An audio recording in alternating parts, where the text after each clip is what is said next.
Oh, hello and welcome back to the dungeon. I am Distracted DM, also known as Austin. Hi, yeah. So today we're going to be visiting this novel again, Tales of Ravenloft, edited by Brian Thompson. And the second story in this book is The House of 100 Windows. All right. So let's take a read through of the second story of this out of print novel, which does not have an audiobook available because I looked. So I guess I'm sort of making one here. Although, given my own inserted commentary about certain terms used in it, which are unfortunate because it was made in the 90s, which is not an excuse, but there we are. That and yeah. Just to recap, I'm reading this book because I am running a Curse of Strahd Ravenloft game. It's an expanded Curse of Strahd game because I've read a bunch of the old second edition Ravenloft stuff. So I also run three or four other D&D games weekly, because I am a professional dungeon master.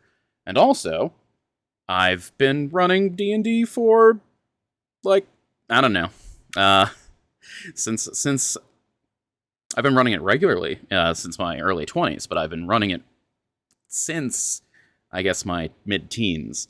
But I'm not going to share that information further because it's embarrassing. However, what I am going to share is... Oh, this is interesting. So the second story in here it says that it is... Oh, the prologue. I read the prologue last time. The prologue, you'll have to, is the last VOD stream I did, is The Crucible of Dr. Rudolf von Richten. The first story, I guess, even though, is The Vanished Ones by Chet Williamson. So today we are going to be reading The Vanished Ones by Chet Williamson. It's not easy being a lycanthrope, especially if you want to do more with your life than rip apart red-blooded creatures. I've told you already how I got the bitter venom of lycanthropy in my system, how the blood of the creature I slew dripped into my eyes and polluted my bloodstream, turning me into a beast during every full moon, or when I become enraged. A damnable situation, particularly for one like me, Ivan Dragonov, who has dedicated his life to fighting evil in all its dreadful forms. Now here I am, a creature of evil myself, or potential evil. I'll let you be the judge of that. My first inclination as I left the chilly domain of Lamordia was to visit one man I knew who could possibly release me from the curse. Well, you know of Hamer, priest of Stangengrad.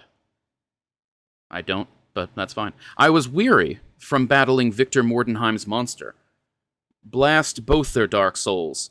And another flesh golem, from whose master's tomb I stole weapons and coin. But then the thought occurred to me that a lycanthrope could be a ferocious enemy to evil, even more so than a strong warrior such as I had been. So I postponed my visit to Stangengrad and instead continued my crusade, seeking out villainy in all its forms in order to destroy it. I learned to deal with my disorder in the weeks that followed. I sought out deep caves during the full moon, and when I could no longer find any, had a rope maker weave me a rope with silver strands woven through the jute. I think jute is a type of reed.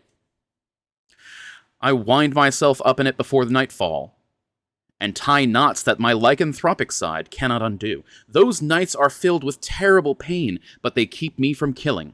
I also have to avoid traveling in any party, for if it were attacked and I changed into a beast, I might not stop at destroying our enemy, but might savage my companions as well. So I've traveled alone, and I've come across my share of evil creatures.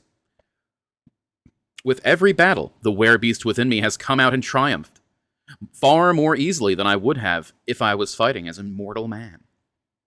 I was in the car when I heard rumors of an evil that the soldiery had not been able to deal with in the town of Chateaufour.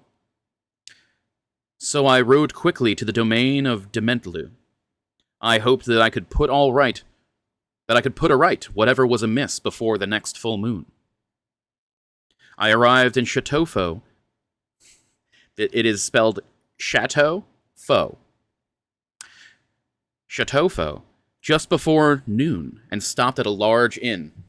I ordered a haunch of venison and a mug of tea, at which some of the drunkards made stupid remarks, but my fierce look quickly quieted them. Before long, I fell into conversation with a pair of soldiers. When I told them my name, I learned that they had heard of me, and they eyed me with more respect than before. When I remarked that rumors had spread of doings darker than usual in their city, one of the soldiers, a stout, honest-looking fellow named Jacques, was quick to give me the details. You need not tell us, Monsieur Dragonov. We've seen comrades, and in my case, my brother, disappear. Oh, we haven't seen them disappear, said Henry, the other soldier. But they're gone nonetheless. Jacques nodded. For the past 6 months, men of Dementlu have been vanishing, one every few weeks. The first was a mill owner named Saint Just. 3 weeks later, a cobbler who left behind a beautiful wife and 2 children.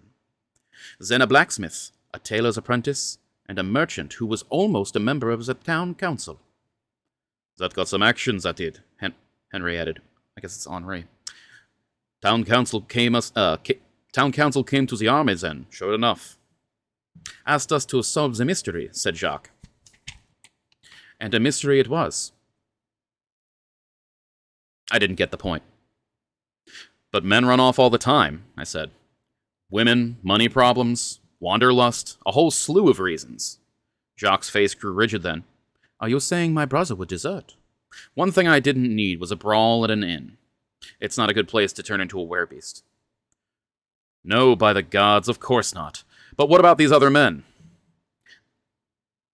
They vanished without taking along a thing, and the horses were always found. The horses were always found of the ones who rode away, said Jacques, apparently pacified.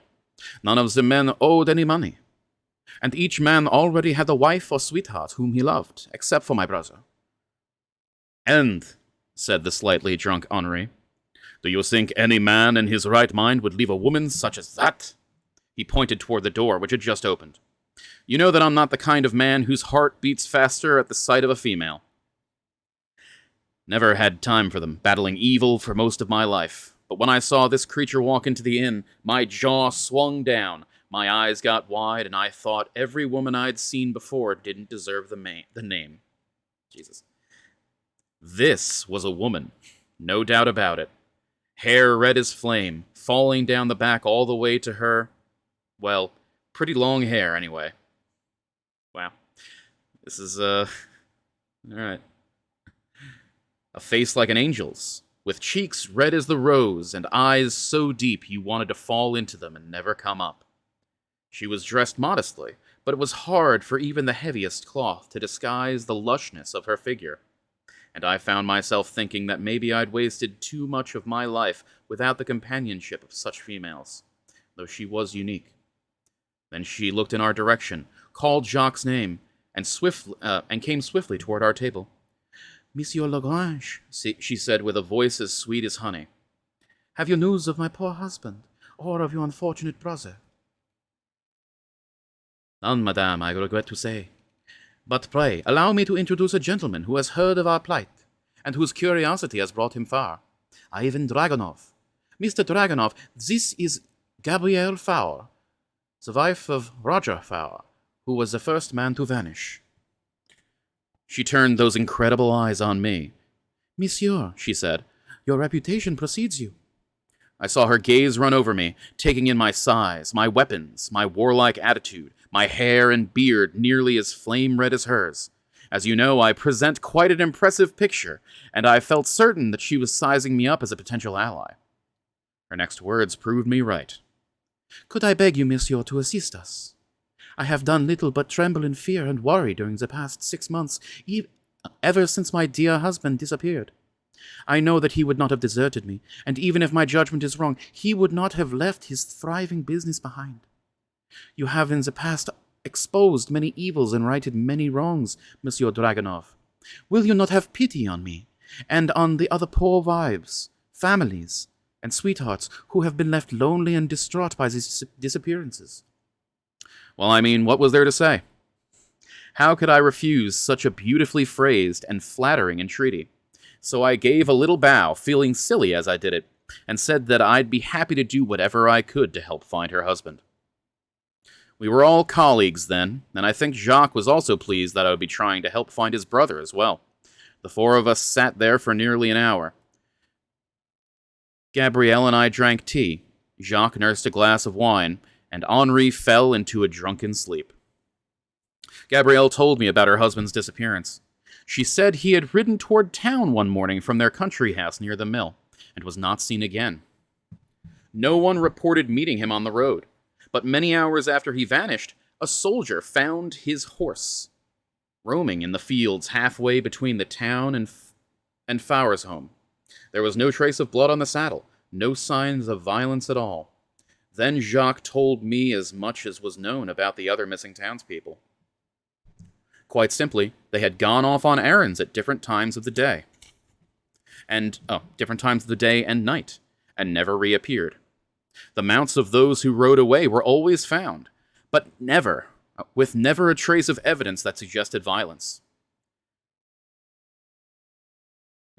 Who is this?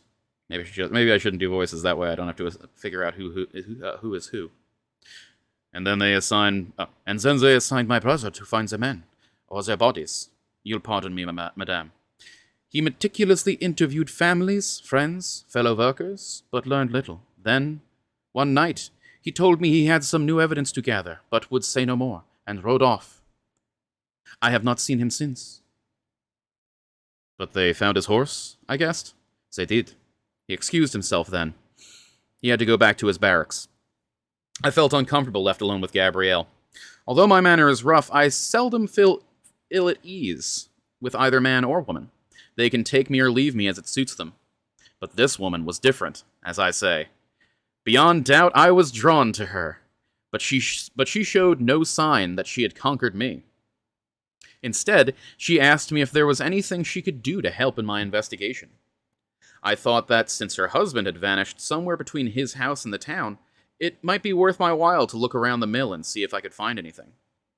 Oh, not the kind of evidence that the law and soldiery look for on their hands and knees, but signs of monstrous habitation. The spoor of cursed night creatures who might be swooping down and plucking men out of their saddles, then flying away to devour them at their leisure, or worse. I've found more than one hellspawn lurking in a remote mill.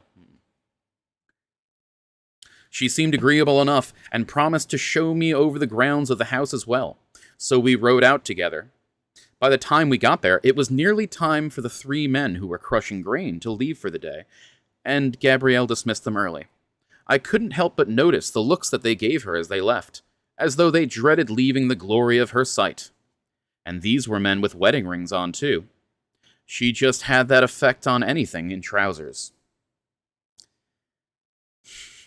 I got my attention off her long enough to prowl around the mill. The grounds didn't have many places for creatures to skulk. I found a dry well, but she told me that they used it for garbage, and after I got a whiff of the stench coming from down there, I believed her. We looked in the mill then. The only place within that is not in constant use is the cellar. So I told her to stay upstairs while I went down with a lantern in one hand and the hilt of my sword in the other. I needn't have been so cautious. There wasn't a thing down there except for some staved-in barrels and some empty wooden boxes, none of which was long enough to harbor a vampire. Even the dirt floor had been long undisturbed.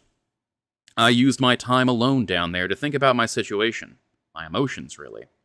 I hadn't come into close contact with a woman since my blood was profaned by lycanthropy, so naturally I started to think that this baser feeling toward her might be the result of it. If this were true, then the best thing I could do would be to avoid Gabrielle now that I'd gotten as much information from her as she could give. I was just about to bid her goodbye, as much as it hurt me to do it, when she asked me if I'd be willing to come and dine with her, that she had a few more things she wanted to tell me about her husband. Things hard to say, as she put it. I should have refused. I should have gotten on my horse and ridden back to Chateaufour, and never seen her again. That was what I wanted to do, for I feared this woman to whom I was so attracted, this woman whom I feared I was actually starting to love. Imagine that, me, who had never known love except for the concepts of goodness and purity. But what if that love for her grew into a passion that bore away Dragonov, the good man, the slayer of evil, and the beastly side of my nature took over? But I could not say no to her, no matter how much I wanted to. I believe I would have done anything to remain by her side. So I agreed to dine with her. As we rode the short distance toward the house, I suddenly drew up my mount and raised a hand for Gabrielle to do the same. She did, looking at me curiously, but I only listened. Finally, she asked, "What is it?" "Nothing, I guess. Just thought I heard something." What I did not tell her was that it was not hearing as much as sensing. My years of hunting and being hunted by foul beings has given me a sixth sense, in most cases at least, and my lycanthropic blood has increased the sensation. I can feel the presence of a stalker, and I knew that there was something watching us from the thick trees that surrounded the open space in which we rode. I did not want to alarm Gabrielle, however, and since I couldn't tell where the watcher was hiding, I rode on. After a moment, I thought that maybe there was nothing there at all, that my sensing an unseen enemy was just a manifestation of my own unease at being alone with Gabrielle. At the house, she ushered me to a large dining hall and told a servant that... Well, they have servants. And a large dining hall. At the house, she ushered me to a large dining hall and told a servant that there would be 2 at dinner that evening.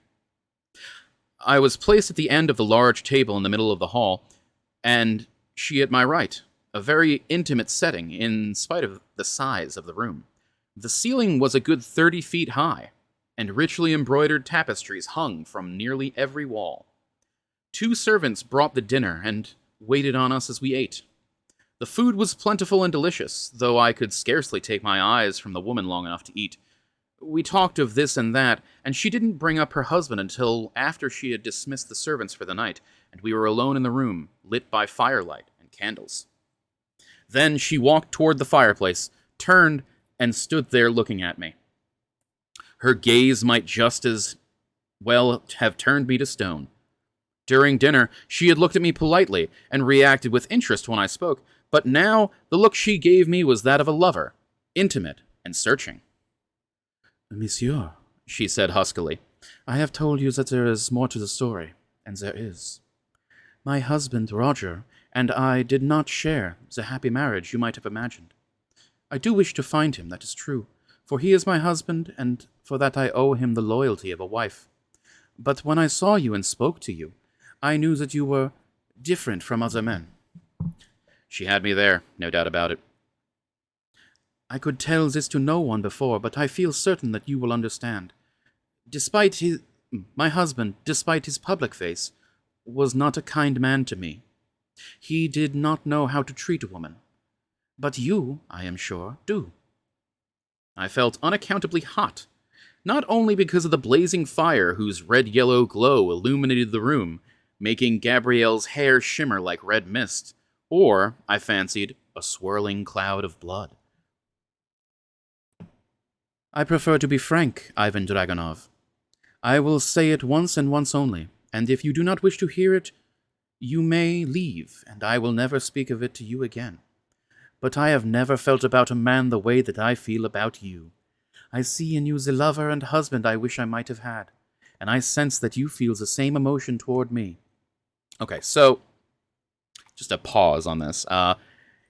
If you had listened to the read of the previous story, The Crucible of von Richten, The Crucible of Van Richten was quite gory. It was good.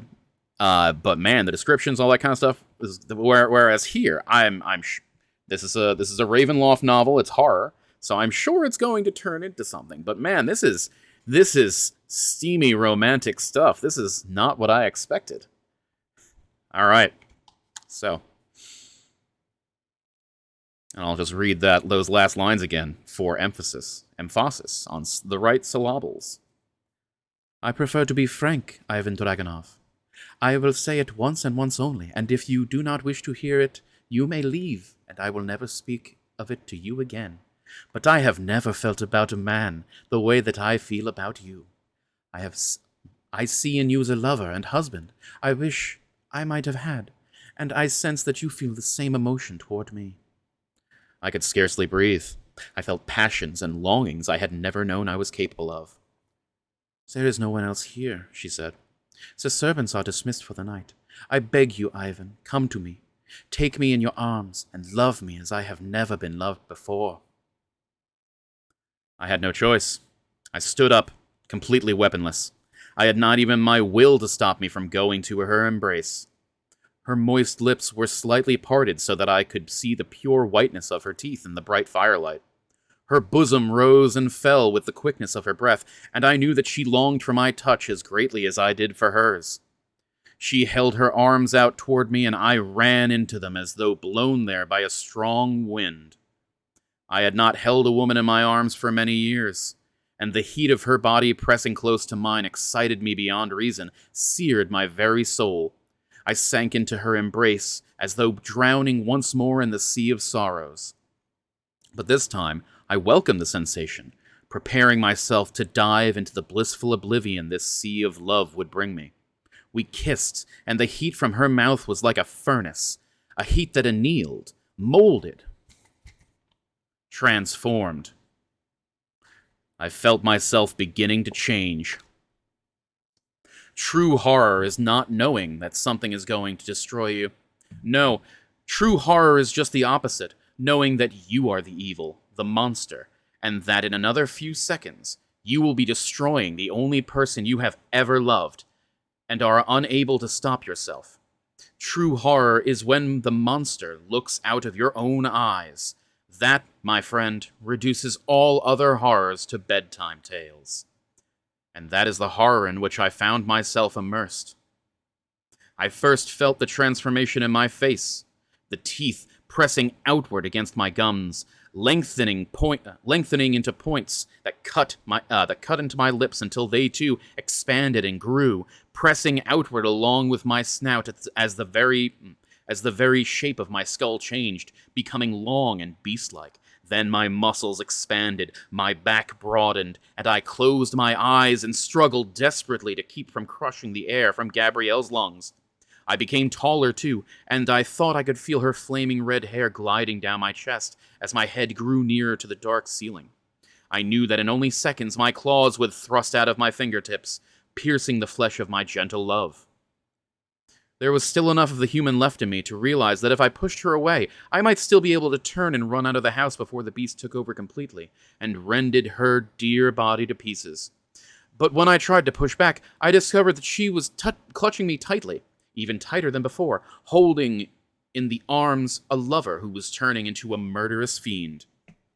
That startling fact alone actually stopped the transformation for a moment. The overwhelming trust I thought the woman must have in me nearly returned me to my human self, goodness overcoming evil, or so I thought. Then I realized that it was not soft arms wrapped around my widening back, but the hairy, long, and wiry legs of a gigantic spider. I'm very happy now. My dear Gabrielle was a creature like myself, a shapeshifter, a deadly red widow, queen of spiders, who seduces men and then drains the life from their bodies. But this knowledge did not come to me then, for the sudden danger dropped my lycanthropy over me like a spider's web, and in an instant I was transformed into a raging, furious beast, knowing only that it was being attacked, that it must kill to live, and that it lived only to kill. I remember, though, as if my human mind was looking out through those blood-rimmed eyes, I saw what was trying to hold me, a round body larger than an ale barrel, coated with crimson hair. From its bulk, 8 great legs grew like small trees, wrapping themselves around me, drawing me closer and closer to the hideous head. 2 rows of shiny eyes glared at me, and gleaming fangs protruded from 2 hairy sheaths. Suddenly, the head thrust itself toward me, and before I could pull away, the fangs buried themselves in the thick fur of my neck. Poison that would have killed a man instantly pumped into my veins, and it was as though my blood caught on fire. All my beast mind could think of at that moment was escape, and ease from the pain that burned through every inch of my flesh, muscles, and bowels. With a tremendous burst of strength, I hurled the hideous thing from me, and screamed until my pain was bearable. It took but a few seconds, and I can only guess that my lycanthropic blood, already tainted by unimaginable evil, could not fall prey to the Red Widow's otherwise fatal poison.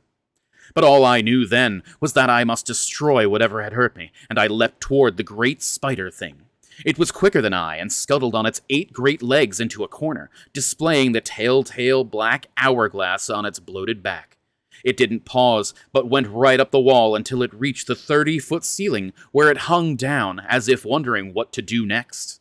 I didn't wonder a thing, I simply acted without thought, following it into the corner, and using my steely claws to climb up the tapestry, shredding the sturdy cloth as I went. When the hanging stopped, 10 feet beneath the clinging spider, I leapt at it. My preternaturally strong legs carried me up into the corner, where, at the apex of my jump, I sank my claws into the red rotund ball and dragged it from its perch, so that we both fell heavily to the stone floor. I did not let the monster escape again, but grasped it with both of my feral hands and kicked the claws of my feet against it, spraying yellow ichor over the grave stones. It gave a screech pitched so high that my human ears could not have heard it, but my animal ones did, and the sound drove nails into my brain, distracting me just long enough for the thing to break my grip. It scuttled away from me toward the fireplace, dripping whatever it used for blood. Again I launched myself at what Gabrielle had become, and caught it just as it reached the stones in front of the vast fireplace.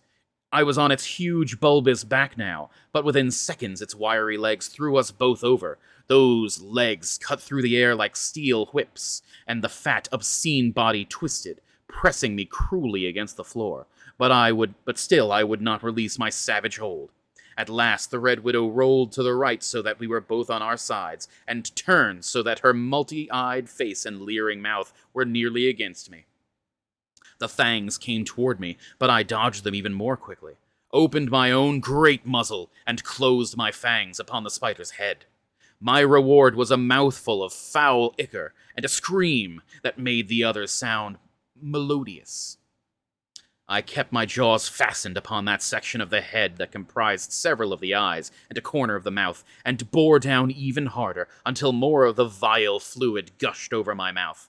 The momentary limpness of the widow's body told me that I had struck a mortal spot, perhaps even what served the monster as a brain. And as its body slumped, I relaxed for a split second, just long enough for the creature to yank its head away from me and scuttle back blindly, directly into the flaming logs of the fireplace. Of course, into the fire. Sorry, that commentary. There was an awful hissing sound, like that of a large chunk of fat falling into a fire, and the red flames became one with the crimson hair of the spider's body. The legs burst into flame as well, igniting the dry twigs, and the creature tried to scramble out of the fire, but the burning legs crumbled beneath her like sticks of charcoal, and the flames mounted as the body fell upon the blazing, wrathful coals. The fire licked up around her, making the fluids within her sizzle, and she twitched as though she were already being prodded by the cruel spears of all the fiends of the pit. Her rotund shape began to diminish, burning greasily away, and the hot ichor— I wonder if I should be pronouncing that ichor. I think they're both correct, but ichor is fun, but it doesn't sound right to me. the hot ichor spitting in a final defiance from the mouth of the fireplace. Within minutes, she had been reduced to a smoldering, sparking mass of crusted fur in a puddle of bubbling putrescence. My enemy defeated, I felt myself becoming human again, and mortal relief flowed into me as beastliness flowed out. The transition took only seconds, and as I stood, my clothing ripped and torn by the expansion of my frame, I happened to glance in one of the two large mirrors that hung on each side of the fireplace, and saw behind me a pale, ghostly face at the glass of the doors that led out onto the terrace. I swung around and saw that the shocked visage belonged to none other than Jacques Lagrange, the soldier at the inn. My true nature had been discovered, and I knew that I could not let him flee. So I dashed to the door and yanked it open. He stood there, possibly petrified by fright, not knowing what to do. Nor, to tell the truth, did I. I could not kill a man for this knowledge. But if he made any rash move against me, I might have no choice. Then his hand tentatively started to move across his body to the hilt of his sword, as though he intended to attack me, but feared to. "Do not fight me," I said as sincerely as I could, trying to keep down the killing rage. "As you love life, man, do not anger me or try to fight me, for I may do what I would not wish to." He seemed to understand, then nodded, and let his hand fall back to his side. "You followed us," I said. "You were the one hiding." He cleared his throat roughly. "I was. I suspected her. There was a look between her and my brother. And that night he rode out and did not come back." "You suspected her, and you didn't say anything?" "I could not be sure, and to accuse a lady." He left it unfinished, and I shook my head in disgust. "You fine gentleman of Dementlu," I said scornfully. "So, did what you saw this night confirm your suspicions well enough?" He swallowed heavily and nodded. "A red widow, was she not?" "A red widow," I agreed. "One of the hellspawn that mimics the appearance of a scarlet-tressed beauty, lures men to intimate privacy, and then reveals her true hellish self, killing the poor love-struck fools, and then draining their corpses over several days, until not a drop of fluid remains. Such indeed was Madame Faure." And you," Jacques said, his voice trembling. "A lycanthrope," I said. What good to deny it after what you've seen?" "And will you slay me now?" "I slay only evil, or have been able to until now." And I told him how I had acquired the curse, and how I had been using it. "So keep the secret to yourself," I concluded, "and live, and let me live." "I think you speak the truth," he said. "If not, you would have no reason to let me remain alive." He gave his head a sharp nod. "I swear to you that your secret is safe with me." "Glad to hear it," I said gruffly, annoyed that I had to depend on this man's silence. "Now let's find what this hag didn't want me to see." Oof. It didn't take long. What remained of the corpses of those missing men were in the large attic of the mill, whose locked door I easily battered in. "In constant use indeed," I said, remembering Gabrielle's words as we entered. Jacques uttered one word only. "Louis," and then was shocked into silence. I could well understand why. His brother's dried and desiccated husk lay on the attic floor amidst the others. There was still enough left of their faces to tell who they were, but I knew Jacques' brother from the uniform that still clung to the fragile, husk-like body. For a long time we stood there among the dead men, and then Jacques stepped forward and looked into each withered face in turn. At last he stood up and spoke. "My brother, the cobbler, the smith, they're all here, but for one." I nodded, for I knew. "Her husband," I said. "He was the first one chosen here. He would have been the mate, so we'll seek him somewhere no one would have ever reason to go. No one would ever have reason to go." I led Jacques to the dry well. Oh no, I thought there would be something with a dry well, but not that. I led Jacques straight to the dry well, remembering the smell that came up from it. There I looped a plain hemp rope under my arms, and Jacques lowered me down into the pit. I clung to the rope with one hand, and with the other held a lantern at my side. As I suspected, Roger Fowler was at the bottom. At first I thought that he had not suffered the fate of other victims, for his body seemed full and plump, almost swollen. But when I drew my sword and prodded his body, Gabrielle's children scurried from beneath their dead father's clothing so that he instantly withered into a foul matting of rags, parchment skin, and brittle bones. The repellent nest of spiders hatched within Roger Fowler's pitiful corpse attacked me then, but the change did not come over me, for it was butcher's work I now did, efficient and yeoman-like, hacking them into bits at one at a time as they tried and failed to bite through my heavy boots and scuttle up my legs. After I had dispatched the 6, I searched the dry well thoroughly, but found no more of the creatures. "Haul away!" I shouted, and looked up to see Jacques' white face above. I thought he might be tempted to leave this humble lycanthrope at the well's bottom, but he was a man of honor. At the top I turned and spat back into the hole. Another half a year, and 6 red-headed beauties would have crawled up out of that hole to go to their separate ways and drain the men of this domain. But no more. You might fetch that poor fool's body out when you return with soldiers for the cleaning up. You're not riding back to town? I shook my head grimly. No. Tell them what you will. Tell them you killed her yourself if it'll advance your rank. I don't care. My work here is done, and there's something ahead of me that will wait no longer. I bade him goodbye and rode here, straight to Strangengrad, for I knew that what I feared has come true. When I held that thing in my arms, even before she had begun to transform into her true monstrous self, I felt my own self changing. Had she been what I then thought she was, a true woman filled only with love and passion for me, I knew that I would have killed her. I felt the beast escaping, that beast that yearned for hot blood and torn flesh. And I knew that I must suffer the cure for my dread disease. I must try to scour this curse from my spirit, whether the attempt drives me mad or kills my body. For I cannot live on knowing that my spirit is corrupted by evil. So, Hamer, good friend, good priest, I stand before you a sinful penitent, stuffed full with undesired iniquity. You have heard my story.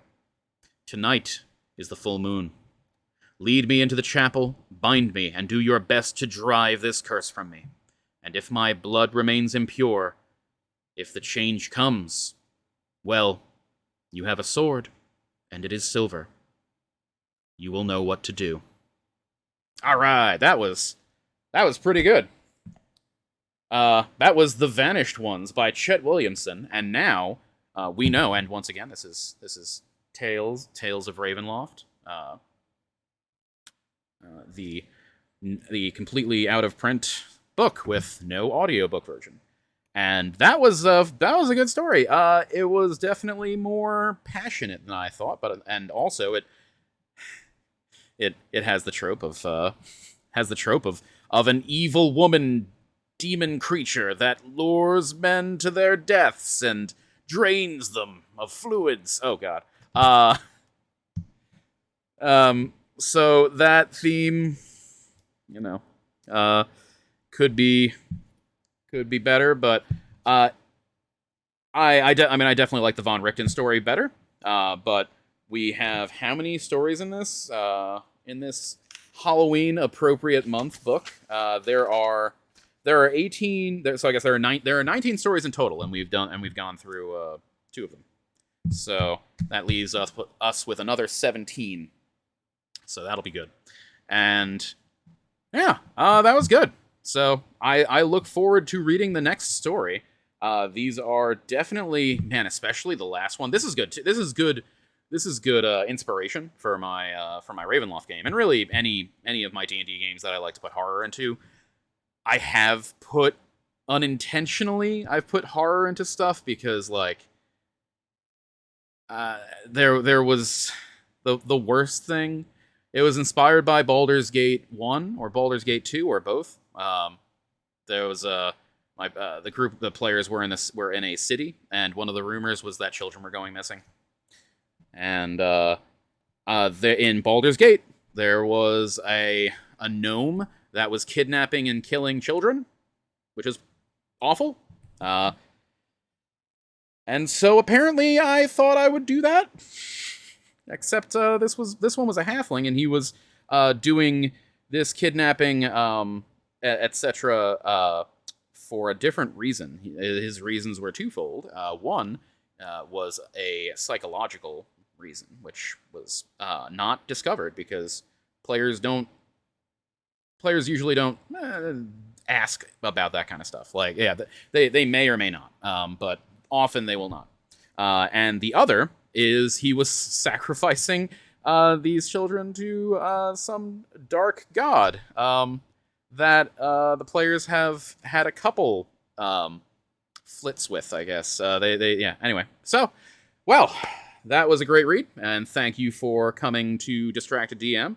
I am going to be doing further narration reading, and I will probably end up streaming some other stuff as well. Yeah, all right, well, thank you for stopping by, and I will see you in the dungeon. Farewell.